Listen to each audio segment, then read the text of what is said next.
into the text,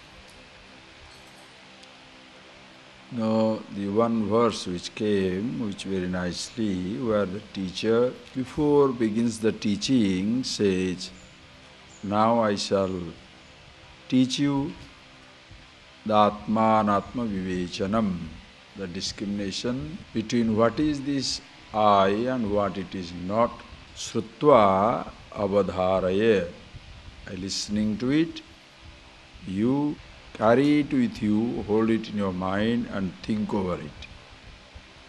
Now you must ask yourself a question. After you finish listening, how long you have been thinking about it? Or when the class is over, everything is over. Until the next class,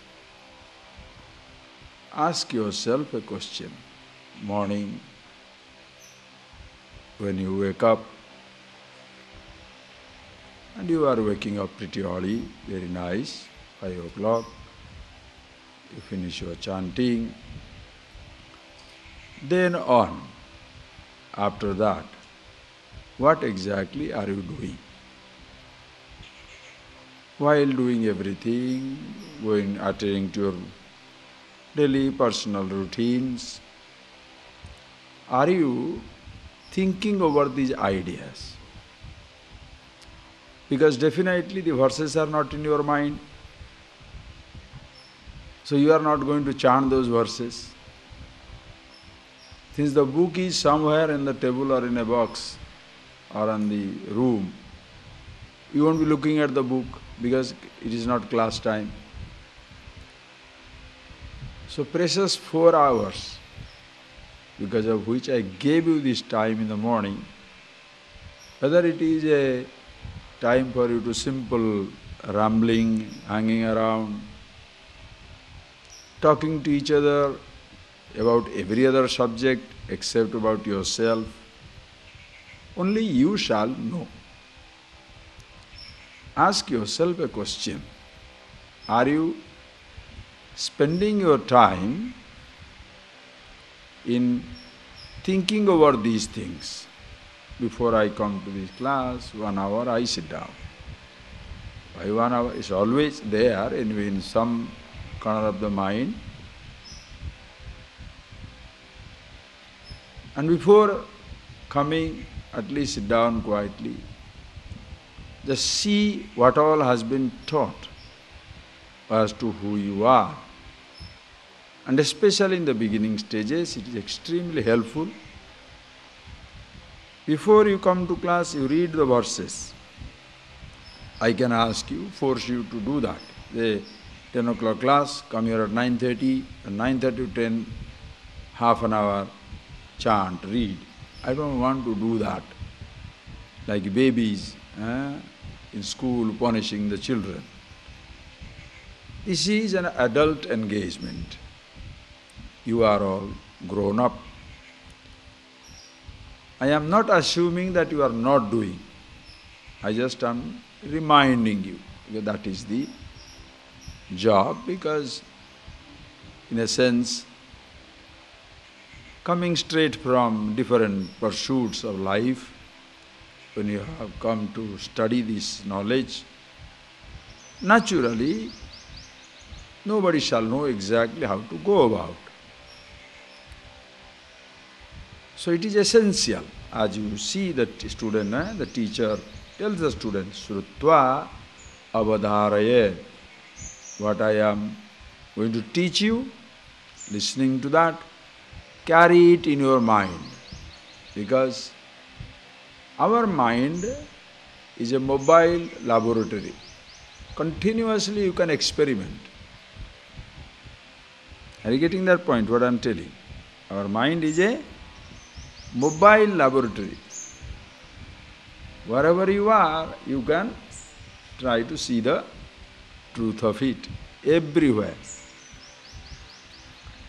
So it is essential that one idea you keep it in your head. If you do not do that, what happens? If you do not do that, your mind will dwell upon vague subjects. door is not closed, clothes are not washed, the dogs are fighting, peacocks have come back, that there are so many grass growing up everywhere, shall I go and pick it up? Productive thinking will not be there. It will never be there. What will be there is totally unproductive thinking. It's natural. It's very natural. So very consciously, you look at yourself at the end of the day and the beginning of the day. Look at the whole day. How have you spent? There is no restriction in activity. But my only concern or my only idea I want to share with you is, whatever you do conscious. Very, very important. So that you don't get into moods of various kinds. Unconscious activity will create different types of moods. With one thought, you will go into dog, as they say. With one single thought, it can drive you crazy. Brahman, Atman, consciousness, all pervasive, Vivek Chudamani, Tattva, this is all thrown out. Like in a moment of anger, you forget that is your father, somebody is your mother, somebody is your husband, somebody is your wife, somebody is your children, somebody is your teacher, the respected ones, loved ones. You completely forget. One moment of anger, are you getting that? One moment of anger completely counteracts your entire personality. It's not that you are insane, it's not that you are mad, you are a very good person. But one moment of anger completely counteracts, meaning a thought built up. So same thing also here, there is a possibility. So when I am giving you time, 4 long hours, there is nothing to do. Physically, you are not engaged, but mentally, you must keep yourself engaged all the time. Be a little conscious in your activity. That's why study, because please appreciate, this is the time for it. You will not get this type of time anywhere in life. Nowhere. At the end of the day, 1 year, 2 years, 6 months, whatever may be the time when you go away, there will be so many different things to do. There will be no leisurely time to study. Are you getting that point, please? And if you are a very good person, good student, good in grasping, you will have no time because everybody will come and take your time. If you are engaging yourself in some other activity also, struggling for your existence, earn your food, earn your livelihood, work for some time, there shall be no leisureliness. In an ashram-like situation, you have total leisureliness because you don't have to do anything. Your food is taken care, shelter is taken care. You don't have to worry whether rice is finished in the kitchen or not, whether the vegetables are there or not, milk is coming or not. No, nothing to worry. Bell rings, food is available. Good, bad, useless, doesn't matter. Something is available. Everything is taken care. So it's tremendous leisureliness. Therefore, you can use that leisureliness for your productivity, contemplation. You can also use that leisureliness for laziness and destruction. The choice is yours. One thing you have to be very, very conscious is the meaningless talk. Ooh.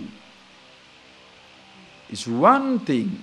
It's not many people can really stand by, because before they know they are continuously talking. That type of thing can happen. And yes, suppose you are talking, meaningful dialogue, discussion of this Atma, Anatma, Viveka, I didn't understand this point, did you understand? Or sit down and write. But a meaningless discussion, what she did, what he did, that is where it becomes difficult. And most so, when you are restless, you cannot keep quiet, you go into everybody's room and start talking to them. You call, the person is going, you join up quickly and start talking to them. Because you cannot keep quiet, and other people will be out of sheer courteousness, tolerance. They can't say, don't talk, because then you will feel affected. Are you getting that? Never be a pain on anybody, nor on yourself. You spend your time thinking.